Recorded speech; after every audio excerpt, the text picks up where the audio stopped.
Praise the lord. ప్రభు అయిన యేసుక్రీస్తు నామంలో మీకు శుభాభివందనాలు తెలియజేస్తున్నాను. అందరూ బాగున్నారా?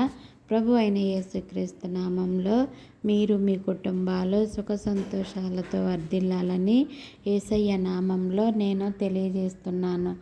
ఆమేన్. ఈరోజు వాగ్దానము రోమా పత్రిక 4వ అధ్యాయము 4 నుంచి 7 వరకు మనము ధ్యానించుకుందాము. పని చేయువానికి జీతము రుణమే కానీ దానమని ఎంచబడదు. పని చేయక భక్తిహీనుని నీతిమంతురుగా తీర్చు వాని యందు విశ్వాసముంచు వానికి వాని విశ్వాసము నీతిగా ఎంచబడుచున్నది.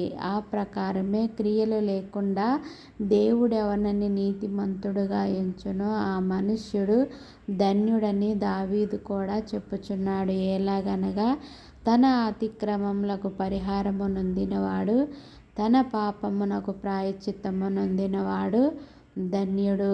ఆమేన్. ప్రభు చేత నిర్దోషి అని ఎంచబడినవాడు ధన్యుడు. ఇక్కడ మనకి లేఖనాలు ఈ విధంగా తెలియజేస్తున్నాయి.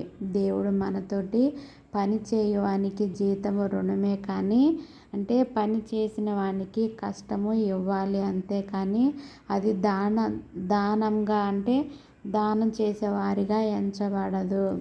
అట్లే మన అతిక్రమాలని మన పాపాలను మనము దాచిపెట్టుకోక ఒప్పుకొని విడిచిపెట్టువాడు దాన్ని వర్ధిల్లుతాడు, దేవుని యందు నిర్దోషిగా ఎంచబడతాడు అని ఇక్కడ సెలవిస్తున్నాడు. అందుకే యెహోవా దేవుని దగ్గర ఉన్న శిష్యులు కూడా చేపలు పట్టే వారిని దేవుడు ఎన్నుకున్నాడు. ఎందుకు అంటే వాళ్ళు ఈ లోకంలోనే గనులు, గొప్పవారు, ధనవంతుల కుటుంబంలో పుట్టినవారు కాదు.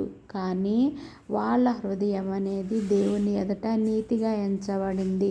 వారి అతిక్రమం అనేది దేవుని ఎదుట నీతిగా ఎంచబడింది. కాబట్టి వాళ్ళని తన సేవకులుగా ఏర్పరచుకోవటానికి దేవుడు వెనకాడలేదు.